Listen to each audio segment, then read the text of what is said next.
What's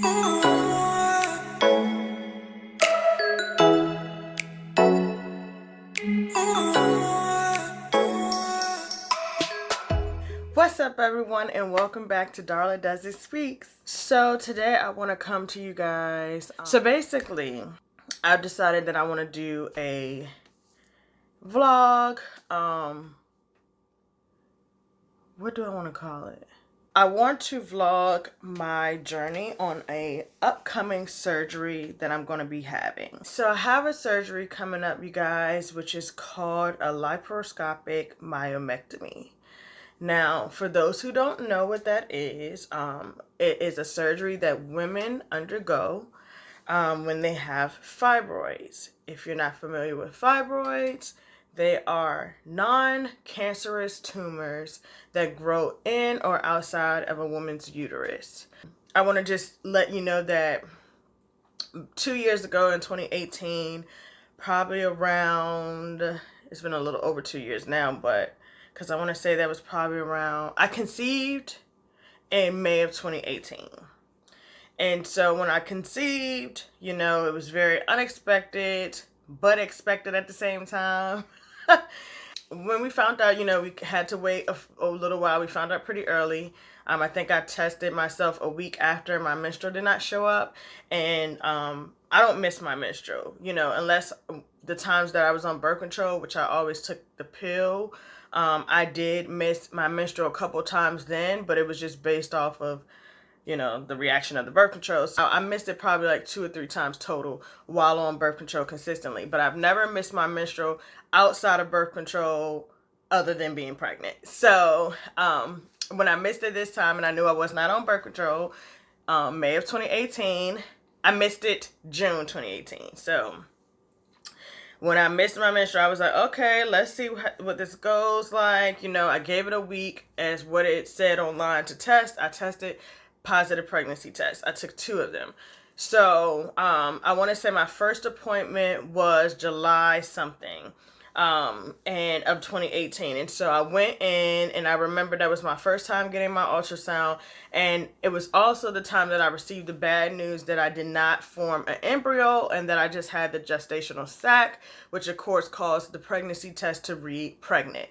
So I was definitely down a little bit about it, but I also was kind of relieved, if without sounding too jacked up about it. But it was more so of, I didn't really think I was ready to be a mom. I was turning 28, and I don't know, I just felt like, even with my relationship at the time, honestly, we were very rocky, and I just didn't know if a baby was going to be great to bring into our life at that time. But of course, when I found out I was pregnant, it was just like, okay, I have to do what I have to do. But so I had mixed emotions about it. So when I found out I did not have an embryo at that time, I also was informed that I had fibroids. Now, I was familiar with that term because I have a sister that experienced that, as well as my mom. I wasn't really shocked, but I was shocked. And so I would say I was more so shocked about how many fibroids they said I had.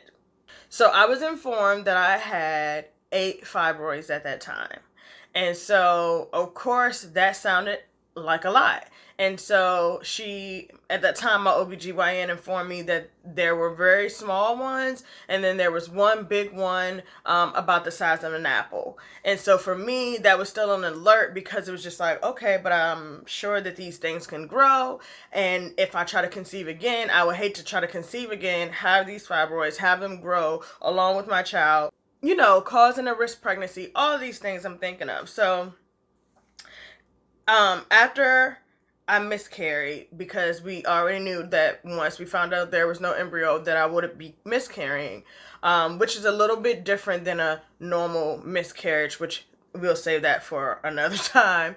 And so I did actually pass the sac on my actual 28th birthday. Luckily, I was just chilling in the house. I wasn't doing anything anyway, but yeah.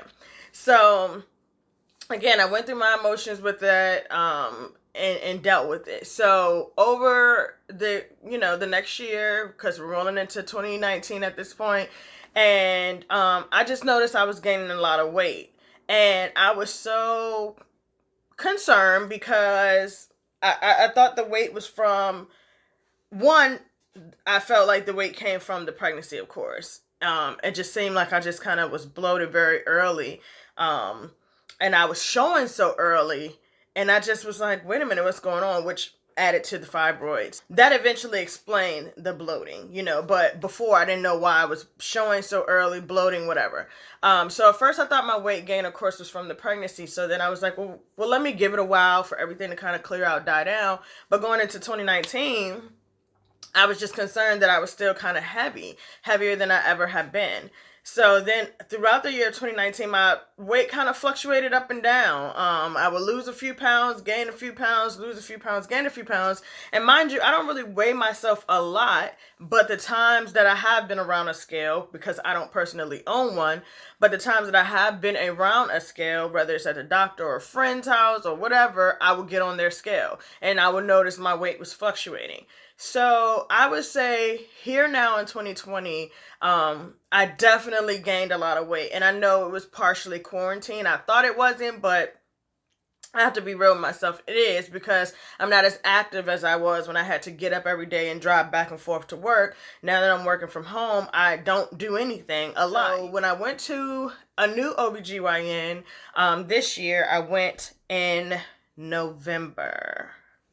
So I went to see this new OBGYN. I explained to her pretty much, you know, like, obviously I'm here because I need a, you know, your normal OBGYN visit. But outside of that, I spoke to her about, you know, the difficulties I feel like I'm going to have when it comes time to conceive.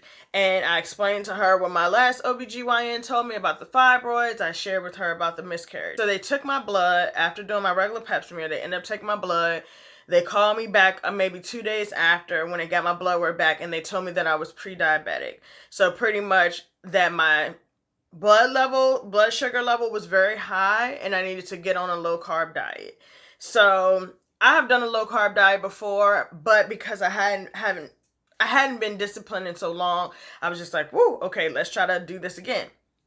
So from that November appointment, I had been watching my carbs. So we went on to set another appointment, which I went to December 1st, in which that was the day they actually did the ultrasound to look at the fibroids, and I see them on the actual ultrasound screen, okay?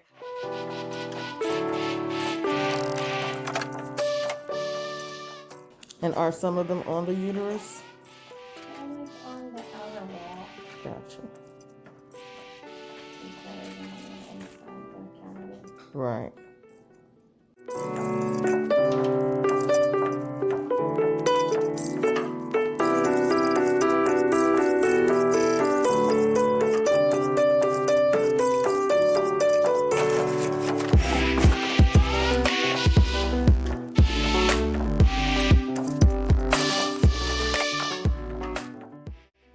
Okay?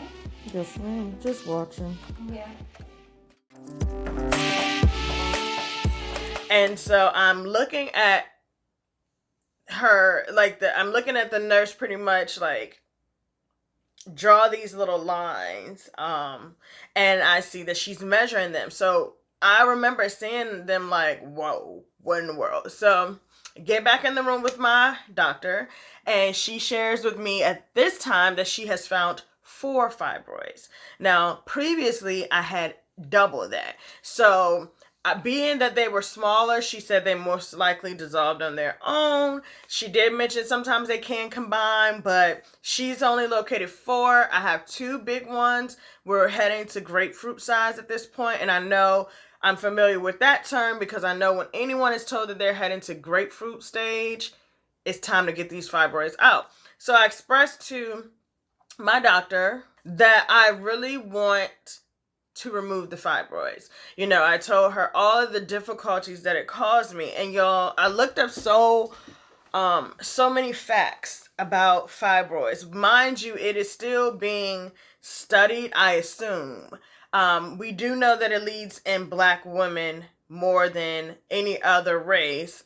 And we do know that they're non-cancerous, but we still don't know why they form in the first place, especially around the uterus. What is it about the uterus that makes fibroids want to grow there? So I have a clip of where my doctor explains to me where my fibroids are. 4 centimeters. And then on the left side, there's one that measures 5.4 centimeters. So that's the one that's kind of like going to be grapefruit. orange, yeah. Yeah. And then fundus, the top of the uterus. Okay, and that one is 5 centimeters as well. So how many total? So you have 4. And so after she explained that to me, I just knew, like, yeah, I have to get these out because by both of my ovaries, that's a big deal, you know? And so that is when she introduced to me the surgery, laparoscopic myomectomy. And so I want to go through with this appointment, and I'm going to go through with this surgery because I don't want these fibroids in me any longer. I mean, it makes no sense as to why I should be walking around with these inside of me. They cause so many issues. My next appointment is January, mid to end January, and so from that appointment is actually when I go see the actual specialist that is going to look over everything and then talk about a surgery date. We're gonna go on this journey together because I'm not nervous. This will be my second outpatient surgery. I'm just anxious more so just to get rid of them and feel the improvement in my body. And so once we get there, I think it's really where I'm going to be super excited. But this is going to be a journey, y'all, and I am excited about it. And I've been wanting this surgery since I found out I had them, honestly. I'm excited for you guys to go along with me. Of course, keep me in your prayers, because this is going to be a journey, but I'll be back with more news, of course, after my next appointment. So thank you guys for watching, and I'll see you next time. Bye.